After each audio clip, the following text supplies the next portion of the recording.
Hello students, आज हम private company के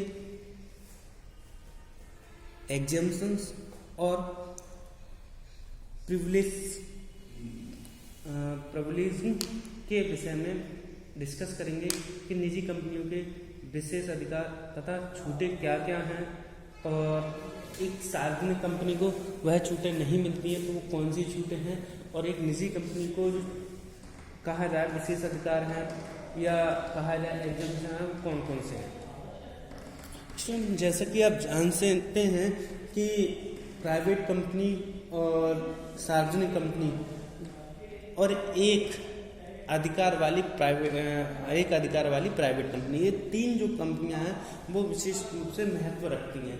मैंने आपको इन तीनों में डिफरेंस ये बताया था कि जो प्राइवेट कंपनी होती है उनके मिनिमम सदस्य होते हैं 2 होते हैं और मैक्सिमम 200, और एक पब्लिक कंपनी को मैंने बताया था मिनिमम जो सदस्य होते हैं उसके 7 होते हैं और मैक्सिमम उनके अंशों की संख्या के बराबर।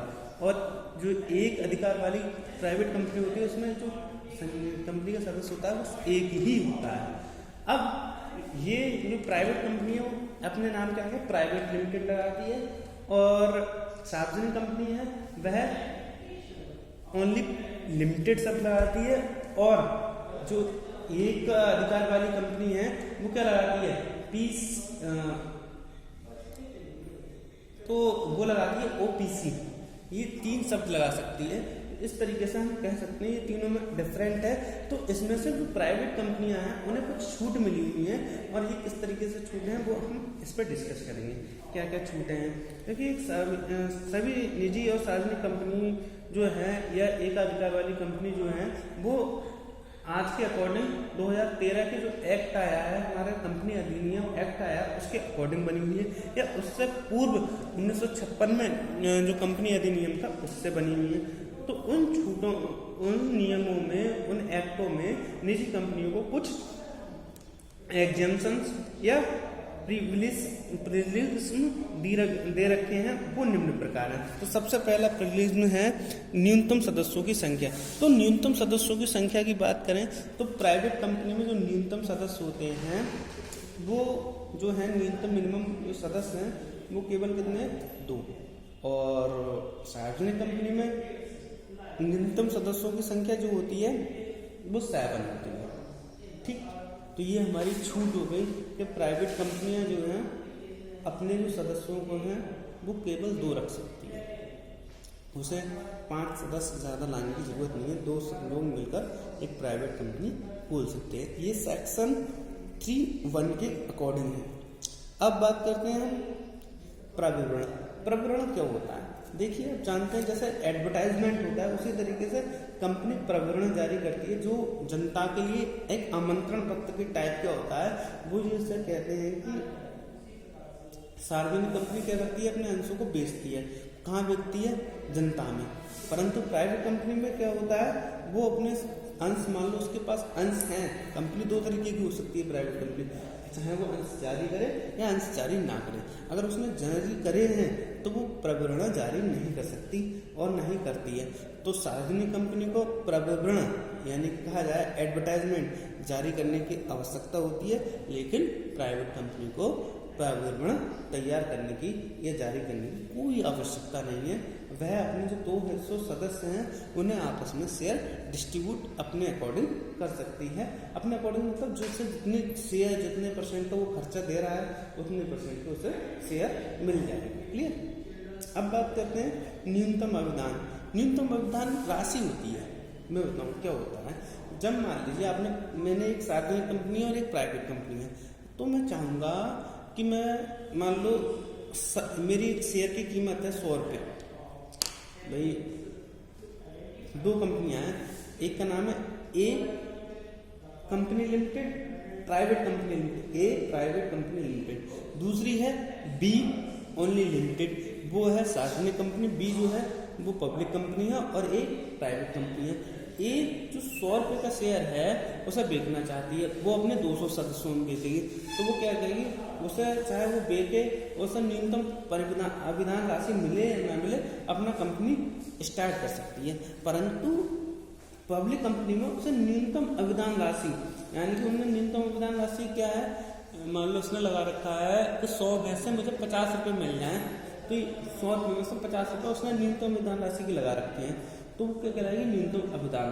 तो वो राशि अगर उसे मिलती है तभी वह अलॉटमेंट जारी करेगा, अपने शेयर बेचेगा, यानी कि वो अपने शेयर अपने ग्राहकों को दे देगा कि भाई ये अपने शेयर है, आपके शेयर हैं, ये ले लीजिए। ठीक, ये तो हो गया आपका न्यूनतम अभिदान राशि। उसके बाद आ जाता है संचालकों की न्यूनतम संख्या। भाई जैसा कि आप जानते हैं कि प्राइवेट कंपनी में जो सदस्य होते हैं, जो संचालक होते हैं, डायरेक्टर्स की बात कर रहा हूँ, ना कि मेंबर्स की बात कर रहा हूँ। तो जो प्राइवेट कंपनी में जो संचालक होते हैं वो मिनिमम 2 हो सकते हैं और मैक्सिमम 30 हो सकते हैं।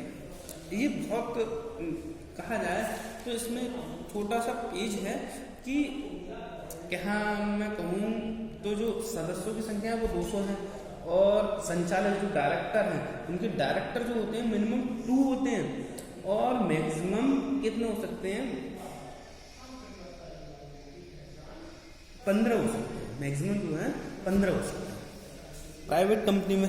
हम प्राइवेट कंपनी की बात कर रहे हैं। और पब्लिक कंपनी में मिनिमम 3 होते हैं, मैक्सिमम उनकी संख्या के आधार पर होती है कि कितनी उनके जो उनके शेयर हैं उसके आधार पर मैं आपको बात को बताऊंगा, जैसे मैं कितने सदस्य कितने डायरेक्टर हो सकते हैं, सही सदस्यों के आधार पर होते हैं।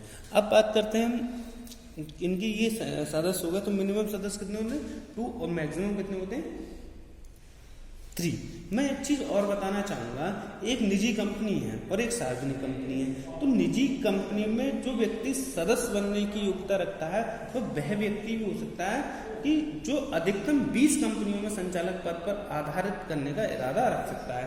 निजी कंपनी के जो सदस्य हैं वो 20 कंपनियों में संचालक या डायरेक्टर हो सकता है, परंतु अगर कोई सार्वजनिक कंपनी का डायरेक्टर है तो उसके जो सदस्य होंगे उसको केवल 10 कंपनियों में डायरेक्टर हो सकता है, इससे ज़्यादा कंपनियों में डायरेक्टर नहीं हो सकता है। यानी कि उसमें फिर भी छूट मिल गई। या 20 कंपनियों में कोई डायरेक्टर है, मान लीजिए हमारे धीरू भाई अंबानी 19 कंपनियों में डायरेक्टर हैं और एक आपने बोली कि सर आप हमारे यहाँ डायरेक्टर बन जाइए, तो वो हमारी कंपनी में डायरेक्टर भी बन सकते हैं। अब हम इस तरीके से बता दिए, मैंने आपको जो बताया कि जो डायरेक्टर है वो 19-20 कंपनियों में उनका ऑफर है, उनमें केवल 10 कंपनियों में ऑफर है। ठीक है, अब बात करते हैं नेक्स्ट पॉइंट की। नेक्स्ट पॉइंट है इसमें स्वतंत्र संचालन। प्रत्येक सूचीबद्ध कंपनी तथा सरकार द्वारा निर्धारित वर्ग को, भाई सूचीबद्ध कंपनी मैंने आपको बताया था कहाँ, स्टॉक एक्सचेंज में वो हो, तो इसका स्वतंत्र संचालन, प्राइवेट कंपनी का जो संचालन है वो स्वतंत्र हो सकता है, परंतु सार्वजनिक कंपनी का संचालन जो होता है स्वतंत्र नहीं हो सकता, होना क्लियर। अब बात करते हैं इसकी, इसमें जो सेवानिवृत्त जो होते हैं संचालक उनको क्या प्रावधान है। तो बारी से निवृत्त होने वाले संचालक, किसी भी निजी कंपनी में बरी से निवृत्त होने वाले संचालकों की नियुक्ति करना अनिवार्य नहीं है, किंतु प्रत्येक सार्वजनिक कंपनी में कुल संचालकों में से कम 2/3 संचालक बारी से निवृत्त होने वाले आवश्यक है। यानी कि भाई हर साल या हर जो भी उन्होंने एक नियम बना रखा है, तो उतने संचालक जो हैं डायरेक्टर हैं वो 2/3, मान लो हमने 3 संचालक बनाए सार्वजनिक कंपनी में, तो उन्हें 2 संचालकों को रिटायर करना पड़ेगा और नए 2 संचालक लाने पड़ेंगे। परंतु इसमें ऐसा मतलब किसी को रिटायर नहीं करना पड़ेगा, वो संचालक चल रहे हैं वो चलते रहेंगे। क्लियर। अब बात करते हैं इसमें लघु अंशधारियों को संचालक।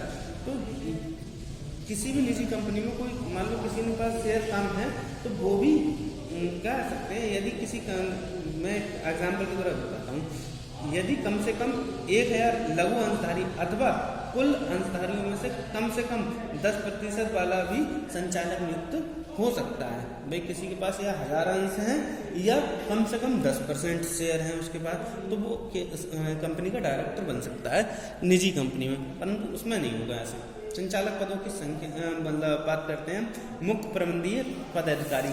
जो प्रबंधकीय अधिकारी हैं, मैनेजर जो टाइप के अधिकारी हैं, वो किस तरीके से बनेंगे वो देखो।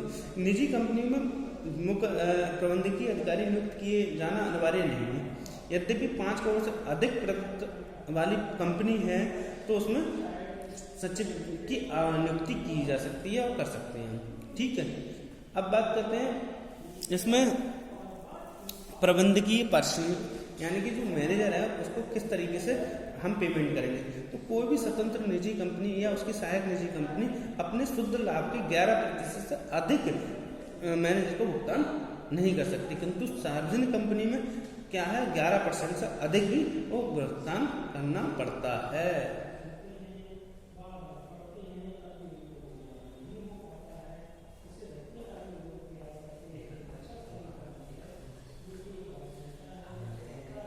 सॉरी 11% से अधिक जो पारिश्रमिक है, कह सकते हैं शुद्ध लाभ का 11% से अधिक पारिश्रमिक भी हम निजी कंपनी में दे सकते हैं, परंतु सार्वजनिक कंपनी में 11% से अधिक का पेमेंट नहीं कर सकते हम। अब बात करते हैं अपने ही अंशों का क्रय के लिए वित्तीय सहायता। तो कोई भी निजी कंपनी अपने ही अंशों का क्रय करने के लिए किसी को भी किसी भी वित्तीय सहायता प्रदान कर सकती है, परंतु सार्वजनिक कंपनी नहीं कर सकती। अब वार्षिक साधारण सभा का प्रतिवेदन। प्रत्येक सूचीबद्ध सार्वजनिक कंपनी को अपनी प्रत्येक वार्षिक सभा के संबंध में निर्धारित तिथि में एक प्रतिवेदन तैयार कर उसे रजिस्ट्रार के पास फाइल करना होता है, किंतु किसी भी निजी कंपनी को ये नहीं करना होता है। भाई हम जो वार्षिक सभा का जो रिपोर्ट है वो सार्वजनिक कंपनी को रजिस्ट्रार के पास भेजनी होती है, परंतु वहाँ पर नहीं भेजनी होती है। उसके बाद आया था